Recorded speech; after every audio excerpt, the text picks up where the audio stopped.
Okay, Thursday morning in the kingdom, and I've had no frickin' sleep. Yes, the people of WHO-ville kept me up, and same as the staff. Everybody was hooping and hollering because there was more money in town. I don't know where these guys find this money tree, but it doesn't grow anywhere near where I walk in the bush or anything, but it's just one big party. On freaking real, but they can party all night because they don't have jobs, so like they don't have to show up to go to work, so just party on. So this morning at 5 freaking a.m. it was plus 13 Celsius, but feels like plus 13. Yes, that's at 5 a.m. this morning. So I've had like 20 cups of coffee. I'm trying not to have any alcohol in the coffee because we're going to have a parade today. With or without the marching band. Yes, we'll figure something out. But it would be nice to have a marching band from Hooters restaurant or cafe. All right. So plus 13 Celsius always gives you that's a negative number in Celsius. So it gives you a positive number in Fahrenheit. Plus 55. But feels like plus 55. Unfreaking real. So here we are at the end of the world, cleaning up wilderness Alaska, but in northern Manitoba. Okay? So the people of the United States of America are sending me money. Yes, sending me money so I can buy gas to clean up the wilderness, Alaska, but in northern Manitoba. But of course, the Karens of the post office have to stamp it stating, please put a box number and stuff like that on it. Okay, we're getting mail from around the world. As you can tell by the way the fellow wrote this, it doesn't look, the fellow is nice. He's old school. So if you want to appreciate or share your wealth, you send somebody something. So you mail it. Look at that. Like he didn't use a fancy printer to print it. And we thank this fellow for taking the time to send us money and a nice letter thanking us for cleaning up wilderness Alaska. But the Karens of the post office don't appreciate it. They have to stamp it, instead of being a small town post office, and just put it in the box, and be pleased that this is mail coming from around the world. I would sure hate for the post office to have to deal with my royalty checks from Amazon, because I get them from 7 different countries around the world, and Amazon does the direct deposit. They don't mail me a check, because that's the last thing I want, is the Karens of the post office around the world having to deal with my money, right? Or my paycheck, right? Unfrickin' real. So you can't be grateful that I'm standing here at the end of the world getting, views and stuff like that, and promoting this town that is, I just shake my head. I can't really describe it. Because I've been here for 27 years and they have spent 26 years trying to run me out. But wait, we are packing everything up into van trailers. See? So we can either move south, where I'm appreciated, like in Wyoming, or if I die, the people can buy the van trailers like Storage Wars. What's in this container? What is in this storage locker? So then they can buy it. Yeah, unfrickin' real. But hopefully today we have a parade, and then Sunday with that lady being a no-show and standing me up or stood me up, that just screwed up my day. So it is Thursday now, and I'm cleaning my vacuum. Yes, I'm English. We don't change things. Like, we don't move furniture around. We don't do anything. So my routine was screwed up all by a lady that was a no-show. And I don't think she would be wearing matching underwear. Yes, unfrickin' real. But yesterday was a good day, getting organized and sorting stuff out. Yes, the hot rod shop is getting along pretty good. We got the nudie calendars up. We just need a stereo with a cassette tape. So I went on to eBay to check out head pins, okay? A cassette tape. These lips need some vodka. I've had way too much coffee, and I had toast twice today because I've been up for like 4 hours, 5 hours. And freaking real. Okay, so I went to eBay, checked out cassette tapes of the head pins. Turn It Loud came out in 1984, I think it was. They want outrageous amount of money for a cassette tape so I can live nostalgia. So I think I'm going to have to get a new style stereo or something like that and put a put it in a disc or a CD or something like that, or a memory stick. Oh my goodness, that's pretty pricey for that cassette. That's just like when they sell my black covered books on eBay and stuff. I don't get any of those humongous prices they sell it for. I shake my head. So the head pins with Darby Mills wouldn't get any of the royalties from that cassette tape selling for top dollar. Yes. Oh well, that's the world we live in. It's not the people that produce it, it's the people that remarket it and stuff like that, right? Oh well. Well, I better get going. The boss is coming and he's grouchy today. Oh well. Okay, 6 o'clock in the kingdom, and I spent the day recording using the me phone and the cordless mic, and I sound like a moron. Yes, it's in mono or something. It's just terrible. Okay, so let's get back to this morning. After the dog's walk, we brought back this mushroom, but it wasn't this shriveled up. That looks like me after I get out of the shower, okay, or the bathtub. Yeah, at my age, I'm in the bathtub. Okay, so we found the mushroom. No idea what it is. The staff was going to have to figure it out, and the YouTube subscribers or the YouTube followers or the Kingdom followers can tell us what it is. Do we eat it or don't we eat it? Okay, and we also found the letter W, so just like Sesame Street. Today is brought to you by... Oh, these lips need some vodka. Okay, that's like on... Oh, okay, let's try again. All right, just like on Sesame Street, this week, this letter to today... Oh, let's try again here. Okay, let's stay focused. All right, just on set like on Sesame Street, today was brought to you by the letter W. See, I got it right when I think about vodka. Okay, seeing how I have no recording for what I did today, I can go play back the cameras to show me wandering around aimlessly lost throughout the yard. The staff had the day off because she didn't get any sleep like I did, okay? So she suffered worse because she lives in WHO-ville herself. Okay, so we've decided to get rid of the book burb. We've owned it a year and a half and we don't drive it. It's pointless. It's got computerized traction control, stable track, all that stuff, and it gets stuck in the driveway here. So we're not buying $1,600 worth of fancy tires to find out it still gets stuck because the front brakes are being applied on. So we're going to go to plan B, turn back time. Oh yeah, that was Cher's song. She wore a nice outfit on that battleship. I think it was Missouri. That was a good video. Even her son played guitar in it. Okay, what we're going to do is fix up the 67 Chevy here and drive it just like it was I was in high school one more time. Okay, it's got the good grip tires or whatever. All right, so if we spend some money on this, okay, we Googled it last night. We watched a YouTube video on how to change the windshield. It's not that hard. So we've asked Sir Rodney to find us a windshield so we can get one shipped to the end of the world. So we don't think it'll be that bad. This is the original 67 Chevy motor that was in my 67 Chevy back in 1984. So I know the motor. It's still good. It's never driven much since 1986 or whatever it was. So when we scrapped the rusted out 67 Chevy. So the funny thing is, back in 86, we're scrapping a 67 Chevy because it's rusted. Now, 35 years later, 38 years later, we're fixing up a Chevy truck, a 67 Chevy truck, that's more rusted than the one we scrapped, or the one I had in high school. So that's going to be the plan. Get this thing on the road, get rid of the book burb, because I know this truck can go through snow, because this is what we drove in high school, and the box for the 37 Dodge was in the back here, just like it is now, okay? So that's how we did high school when we were working and building the 37 Dodge. Also, too, in my third book of the Naughty Natalie series, I featured Naughty Natalie driving us out of Winnipeg, okay? So she's driving the truck, and it's whiteout conditions back in then, and I'm sitting on the passenger side being colorblind. I can tell and see the snow drifts and see more than she can. So she had to give her hard through the snow drifts, stay on the road, but me being colorblind, I could see the road, whereas she couldn't, eh? So that's one of the joys. Back then, they closed the road. It was bad. Not like today with the new drivers and all the traction control, all-wheel drive, and the idiots behind the wheel, they close the road when there's a snowflake on the road. But back then, when they closed the road 35 years ago, it was officially closed. And we were busting snowdrifts with the front end here, okay? And then it was being the standard with a 6-cylinder, it would just punch right through the snowdrift, and then the carburetor was sucking hot air off the manifold, so we didn't have to worry about the carburetor icing up.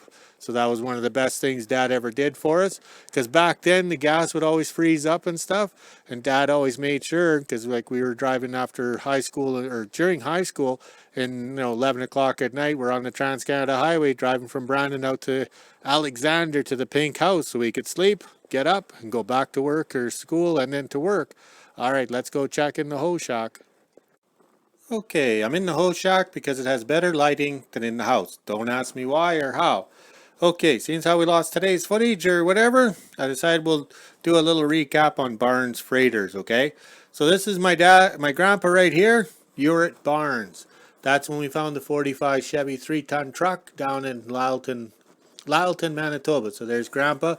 As soon as the Barnes' males get to be 65 years old, they have a massive stroke and it takes out the right side of their body. So it was all the same with him, his brothers, and everything like that. So they always had a cane. All right. So this is how Grandpa started off. Okay, he started off with the Model T trucks. I don't know if we're getting any glare. If there's a glare, have a drink. Okay, he had the first Model T semi truck in southwestern Manitoba. Okay. And then here he is with his first Maple Leaf truck. It's a 35 Maple Leaf. And that's when the Barnes was a curve. Okay. Hopefully this is turning out. We got a little bit of glare. And that's Grandpa when he was young. And he had big ears. So the male Barneses are known for having big ears. My dad had them. I had them. But I had them, how would you say, removed or trimmed back. And that's Grandpa's girlfriend, which Grandma never talked about. We don't talk about that when we show the pictures and everything like that. So that worked out pretty good. I'll flip the page now. Okay, I flipped the page here, and Grandpa's lady friend there was nice enough to have some nice flowers. So we're not sure what the occasion is, but people have to remember when the camera was brought out and you're wearing a nice dress showing off some legs back then and having some flowers. It must have been a grandiose occasion or something like that. Grandpa was very proud of this 35 Maple Leaf. It had the extra grill guard and everything like that. And being a Maple Leaf, that was Canadian, okay? So you got to remember, it had to be a special event when these people took pictures, okay? And that's what happened, okay? It was quite common for the trucks to be loaded up this way with a thrashing machine in the back. And look at the nice stone house, okay? That house probably can date this picture, or we know where the house or the picture was taken. All right, the glare is going pretty good. It was quite common to just shove it in there. What's that TV show? If it fits, ship it or something. But that was common back then. And Grandpa had his IH trucks too. He liked them too. And then this is the bridge here. I forget which one it is, but there's no water under it. But that's quite common. Okay, over to the next page here. Not sure what they're doing here, but Grandpa said they moved a lot of people, because I'd sit here with Grandpa and talk about these pictures and he'd reminisce about the good old days. And then this is when the Barnes Freighters had the diamond, and that was very common. Grandpa didn't like red trucks, and you never painted your name on the door of the truck, because when your truck was traded in, they docked you, because you always took your box with you, eh? So that's where it come here. And then here he is with the International with the chrome hubcaps and stuff. So that was good looking trucks back in the day. I think we got the glare just about right. Okay, these are the pictures that have been taken out of the photo album, okay? So in the winter, trucking was basically stopped because the roads would blow in and everything like that. So in the winter, that's when Grandpa would build the boxes for the trucks with his brothers. And then here we are with the dress photo of everybody with the drivers dressed up. And then we have it over here again. All right. And then my dad took a photography class or something at the college. So he took some of the old photos and enhanced them or enlarged them. But you lose the detail. But then you got to remember that was almost 40 years ago. So this is one of the Maple Leafs. When they were graveling the roads in the municipality or whatever, they just used the belly dumps or whatever. So that's why there's no box, because a hoist was very rare back then. So coming out of the pit, you kind of cut it too short and fell in. And that there is a Maple Leaf again. And then we have the big line up here of the 46s and the IH that was kind of banged up. And then this is it right here. Okay. Ooh, I got that upside down. Okay, there we go. All right, so Grandpa, and I got that one upside down. Okay, I think we're filming in Australia here. Okay, so what did it in for Grandpa in 52 was he had his semi. He was getting into the semis and stuff, and it got rolled. But you can see the snow and the winter road conditions and stuff like that. So most likely whiteout conditions, icy road, and he flipped it. So that was it. So then Grandpa was done. We think that's my dad. We're not positively sure or whatever, but that's probably one of the kids of the family or whatever. But after the trucking ended in 52, that's when Grandpa went to Rivers Air Force Base and worked on the base, and he became a military civilian till he retired back in, I think it was 84, I think. I'm not really sure, but that's more to come on that. Okay, Grandpa also finished out his retirement at the Shiloh Military Base, which is well written about in my Naughty Natalie book series. Yes, and even the mother worked there too, so she was part of my problems and my wasted youth on the military base having fun. So we did get some information over the years as I collected them. Okay, so there's the running rights or whatever for the trucking outfits, some fines or registration payments or whatever. I'm doing this totally off the cuff here because this was not planned, okay? Okay, so here we got some more of the running rights and when they could run, more information on the driver's things, and then here's your chauffeur's badge or whatever I think it was, or is that a token? I forget what it is. Okay, and then Grandpa had an ad in the paper. Okay, so that's pretty interesting there. Okay, so that's pretty good. That would be the early years. And then we have here, okay, Mrs. J. Howden, okay, and it's Barnes Freighters delivering the freight. Oh, that's a bad glare. How do we correct that? Okay, we can always redo this video at a later date when I'm more organized. But also too, growing up, we took ownership of the truck from Bud McNish farm, okay, and that was south of Lyleton, and that's where this picture of Grandpa was taken, okay. So that's on the Bud McNish farm, and back then those farms had lots of windrows of trees to try and stop the wind, okay, so that's where this truck was parked. It's sandy soil. I remember it well. And then the name on the door of the truck when we got it was A.F. Vandeveer in Deloraine. So I wrote him a quick note, and that is in, what date is it? Okay. Oh, there we go. September 19th, 1982. So there I am on the typewriter, okay? Because we didn't have a computer back then. And the fella returned with a picture, okay? And he's calling me Brad, all right? So if everybody's figuring it out, okay, I was born Bradley, and I changed my name to Joey because everybody knew me Joey. So he returned back in September 25th, 1982, because that's how the correspondence was back then. And there's the envelope. So we kept everything for, how would you say, memories or whatever. So it'll be kind of interesting to see if the Vandeveer family's still around and they know that this truck is up and going, or soon to be up and going. And then here's the notes and papers over the years and stuff like that. I hand wrote everything out. I wrote very small and stuff, but Grandpa told me a lot of this stuff, and that's how we got to written it all down. So that's how we got to do it. But now my daughter owns the name of the company, so she'll probably organize all this, and then I can sit here and reminisce with her. Okay, on the back of the picture frame, it was 1983. I made this picture frame up for Grandpa. It had the pictures of the truck rolled, and then when it came back to Alexander, the pink house, okay? But those pictures I'm keeping separate because we're talking about Barnes Freighters here, and we'll do another video or whatever on Barnes, or the Barnes Freighters truck, the 1945 Chevy where Grandpa got hit by the train. So that's pretty good that we were able to have it all written out, 1983 till now. This frame is pretty rickety. We'll just put more duct tape on it. All right, let's go check the flags. Okay, hopefully the video is long enough. I was quite surprised at that new mic and everything. It was in mono or whatever. It just sounded terrible. It sounded like I was in a shoebox. All right, the clouds are dissipating or whatever. It was a warm day today. It's going to be a nice evening. So that means the locals in WHO-ville will be partying and rowdy and everything like that. But oh no, it's just unreal. Okay, just look at the flags here. They're safe inside the hose shack.